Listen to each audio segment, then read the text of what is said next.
La peor pesadilla operacional para la Marina de los Estados Unidos en el Golfo Pérsico no tiene nada que ver con portaaviones chinos ni con submarinos nucleares rusos. No tiene que ver con ninguna de las amenazas convencionales para las que está diseñada la doctrina naval norteamericana y contra las que sus sistemas de armas fueron optimizados durante décadas de inversión en tecnología y entrenamiento. Tiene que ver con 16 embarcaciones de 29 metros de largo que en este momento están inmóviles sobre el fondo del estrecho de Hormuz, con los motores completamente apagados, esperando, sin moverse, sin emitir ninguna señal que los sistemas de detección más avanzados del mundo puedan separar del ruido de fondo de uno de los canales marítimos más transitados del planeta.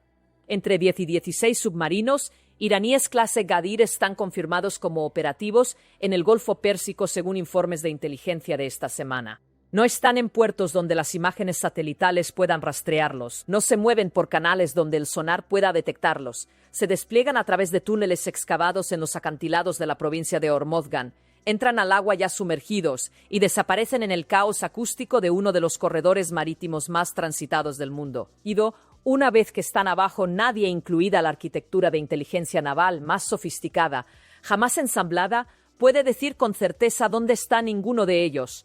Esa incertidumbre es el arma naval principal de Irán, y está funcionando. La situación de los submarinos Gadir en el estrecho de Hormuz es la dimensión operacional de este conflicto, que recibe la menor cobertura en los medios occidentales y que tiene las implicaciones más consecuentes para el suministro energético global que ya está llegando a los presupuestos domésticos desde Houston hasta Hamburgo y Seúl. Para entender por qué 16 submarinos iraníes pequeños y tecnológicamente poco impresionantes están produciendo lo que un excomandante de submarinos de la Royal Navy describió como una amenaza real y grave para cualquier fuerza naval que opere en la región.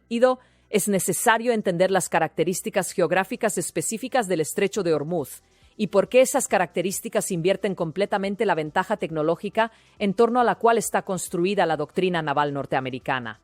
El estrecho tiene 54 kilómetros de ancho en su punto más estrecho, pero los canales navegables de aguas profundas por los que deben pasar los superpetroleros comerciales, porque los barcos de menor calado pueden usar otras rutas, pero los petroleros de carga pesada no, tienen aproximadamente 3 kilómetros de ancho.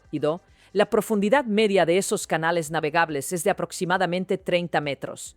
Ahora considera la geometría de la capacidad de guerra submarina norteamericana. Los submarinos nucleares clase Ohio, que representan el pináculo del poder submarino norteamericano, tienen 170 metros de largo y desplazan 18.000 toneladas. Físicamente no pueden maniobrar en 30 metros de agua. Sus sistemas de sonar fueron diseñados y optimizados para operaciones en aguas profundas. Para los entornos oceánicos abiertos del Atlántico y el Pacífico, donde se construyó la doctrina de disuasión nuclear norteamericana, y donde la profundidad del agua proporciona el entorno acústico que necesita el sonar para distinguir la firma de un submarino del ruido de fondo, del océano. En 30 metros de agua con docenas de buques comerciales transitando por encima y generando interferencia acústica constante. Esos sistemas de sonar no pueden separar la firma de un pequeño submarino descansando en el fondo de la señal acústica del tráfico marítimo normal. Los submarinos Gadir no fueron diseñados para competir con los submarinos nucleares norteamericanos en guerra oceánica abierta. Fueron diseñados exactamente para este entorno. 29 metros de largo, 150 toneladas de desplazamiento. Sistemas de propulsión independientes del aire que les permiten operar sin emerger durante periodos prolongados, y la capacidad de permanecer completamente inmóviles en el fondo del mar con los motores apagados, invisibles a las imágenes satelitales, invisibles a los sistemas de patrulla aérea. La invisibilidad no es una característica accidental del diseño. Es la función principal para la que fueron construidos, porque en el entorno acústico y geográfico del estrecho de Hormuz, la invisibilidad es más valiosa que la velocidad, el armamento o cualquier otra capacidad técnica que el dinero puede comprar. El Pentágono anunció la destrucción de 11 submarinos iraníes en el curso de las operaciones navales de este conflicto. Washington presentó ese anuncio como evidencia de la degradación significativa de la capacidad submarina iraní. El encuadre estaba diseñado para tranquilizar a los mercados y comunicar progreso militar contra una amenaza que la narrativa oficial ha estado caracterizando como progresivamente neutralizada. El detalle que ese anuncio dejó sin mencionar es el que cambia completamente el cuadro operacional. Entre los submarinos destruidos estaban el Fateh, el submarino costero más avanzado de Irán, con 600 toneladas de desplazamiento, y los 3 submarinos clase Kilo de fabricación rusa, que representaban los mayores buques de la flota iraní. Fueron pérdidas reales, pérdidas significativas. La marina iraní absorbió una degradación genuina de su capacidad en esos hundimientos. Los submarinos Gadir no estaban entre ellos, no porque fueran protegidos o porque las fuerzas aliadas decidieran ignorarlos, no, porque no podían ser encontrados. Los buques que las fuerzas norteamericanas y aliadas lograron atacar exitosamente eran lo suficientemente grandes y operacionalmente predecibles como para ser localizados. Los que usaban instalaciones portuarias convencionales visibles en imágenes satelitales en sus amarres. Los que tenían firmas acústicas suficientemente distinguibles del ruido de fondo para ser rastreados. Los Gadir sobrevivieron no por tecnología superior, sino por invisibilidad operacional superior en un entorno que su diseño explota específicamente. Lo que el Pentágono destruyó fue la capacidad naval de aguas abiertas de Irán. Los submarinos capaces de operar en aguas más profundas contra objetivos de superficie en océano abierto. Lo que dejó intacto, porque no pudo localizarlos, es la capacidad específicamente diseñada para el estrecho de Hormuz. El arma que realmente importa para la pregunta de si el transporte comercial puede reanudar el tránsito por el estrecho es precisamente el arma que el total de destrucciones anunciadas no incluyó. La dimensión de la guerra de minas complica el problema de los submarinos de maneras que la discusión sobre escolta naval ha estado evitando sistemáticamente y que ningún portavoz oficial ha explicado con la claridad que la situación demanda. Cada submarino Gadir puede transportar entre 4 y 8 minas navales por misión de despliegue en el canal. El inventario acumulado de minas de Irán, construido a lo largo de décadas de adquisición y producción doméstica que las sanciones no lograron interrumpir completamente. Incluye minas magnéticas que se activan por la firma magnética del casco de un buque, minas acústicas que responden a la firma de ruido de las hélices, minas de presión que detectan el cambio en la presión del agua causado por el paso de un casco grande, y las variantes más sofisticadas de la serie MOSH, sistemas que pueden ser programados para distinguir entre un petrolero comercial y un buque de guerra según la combinación de sus firmas acústica y magnética, detonando selectivamente según lo que pasa por encima. El Pentágono confirmó que al menos una docena de minas ya están plantadas en el estrecho. La cifra real puede ser considerablemente mayor dado el número de misiones de despliegue que los Gadir han tenido tiempo de completar desde el inicio del conflicto. Una mina no necesita detonar para cerrar una vía acuática. Necesita existir con suficiente incertidumbre sobre su ubicación, porque la incertidumbre es la que cambia el cálculo de riesgo de cualquier buque que considera el tránsito. La pregunta que cualquier capitán de petrolero comercial debe responder antes de entrar a una vía acuática minada no es si la escolta naval que acompaña al buque puede detectar y neutralizar cualquier mina que encuentre en el camino. Es si el capitán está dispuesto a aceptar la probabilidad, por pequeña que sea, de que el próximo metro de agua contenga una mina no detectada que detonará bajo un buque que transporta cientos de miles de toneladas de petróleo crudo. El mercado de seguros respondió esa pregunta por la industria naviera global hace semanas. Lloyd's of London retiró la cobertura de riesgo de guerra para el tránsito por el Golfo. Sin seguro, la economía comercial del viaje es imposible independientemente de la presencia de escolta militar. La operación de despeje de minas que haría el tránsito comercial genuinamente seguro, no la escolta, no las declaraciones diplomáticas, no las garantías militares, sino el despeje real. Requiere barrer sistemáticamente los canales navegables, usando buques dedicados a contramedidas de minas en condiciones donde la fuerza que conduce el barrido está ella misma expuesta a ataques de torpedo de los submarinos Gadir, cuyas posiciones siguen siendo desconocidas. Esa es la tarea operacional que Alemania, Francia, Italia, España y el Reino Unido declinaron aceptar.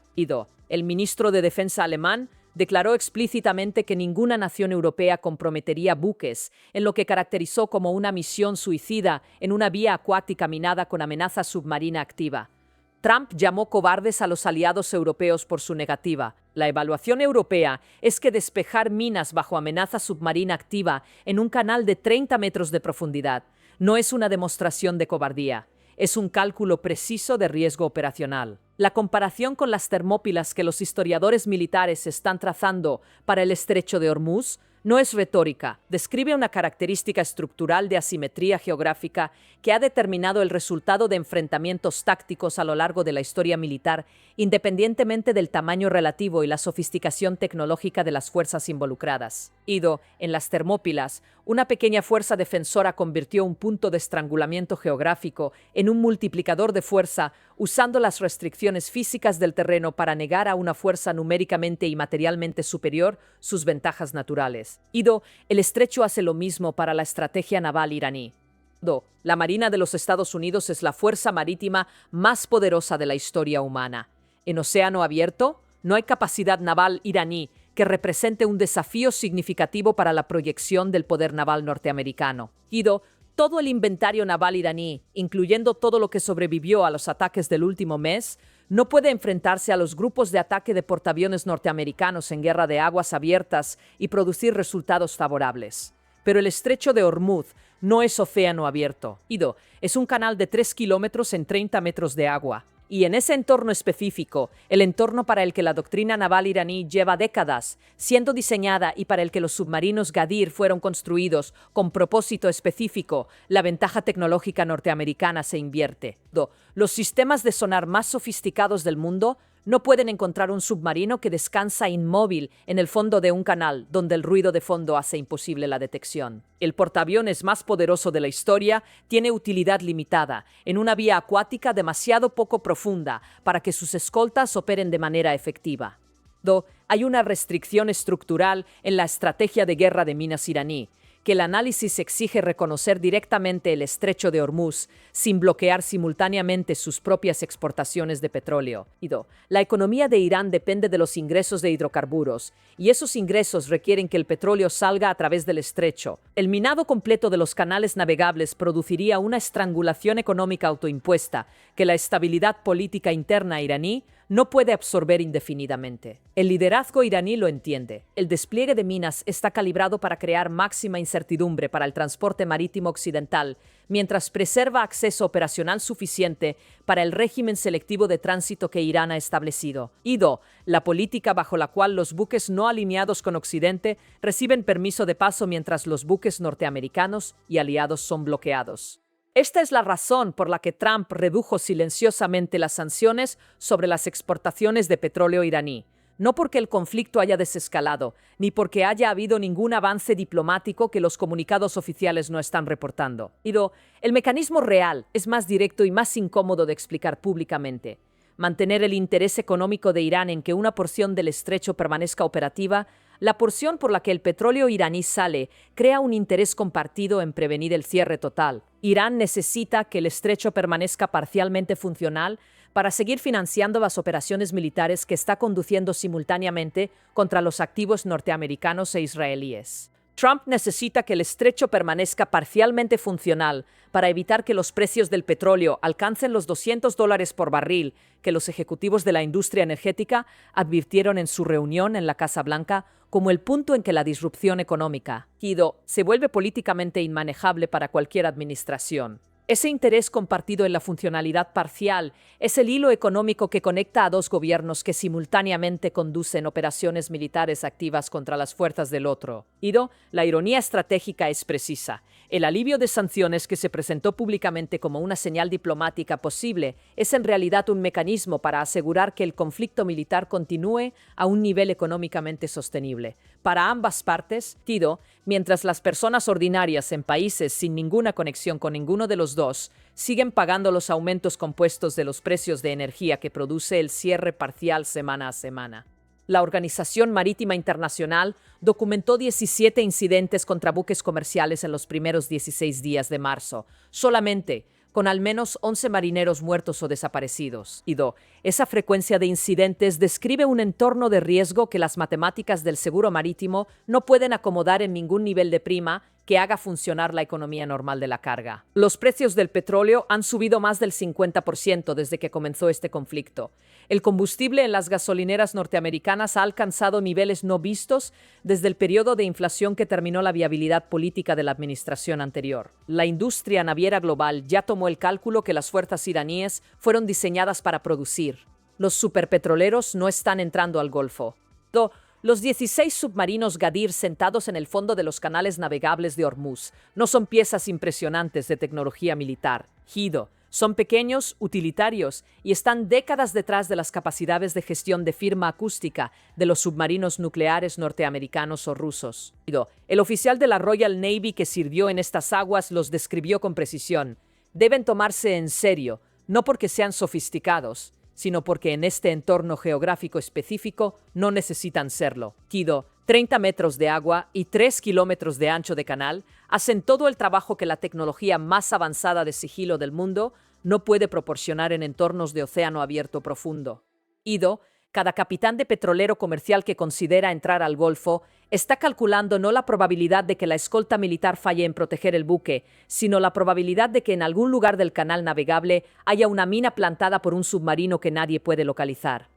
Una mina programada para distinguir entre un petrolero y un buque de guerra, diseñada para dejar pasar la escolta y detonar bajo la carga. Ese cálculo es lo que mantiene el suministro global de petróleo interrumpido. No la inadecuación naval norteamericana. No la insuficiencia de la fuerza militar desplegada, la incertidumbre operacional creada por buques que no pueden ser encontrados en un canal, donde su invisibilidad está garantizada por la geografía y por los 30 metros de agua que separan el fondo del canal de la superficie. No por ninguna tecnología que el dinero o el tiempo puedan superar en el plazo que importa para este conflicto. Cuando la operación de despeje de minas fuerza una respuesta definitiva, ya sea que las fuerzas navales necesarias para conducirla sean comprometidas para la misión con todo el riesgo que eso implica, o que el estrecho permanezca funcionalmente cerrado para el transporte marítimo occidental de manera indefinida. El cuadro completo de lo que esos 16 submarinos de 29 metros lograron quedará completamente claro.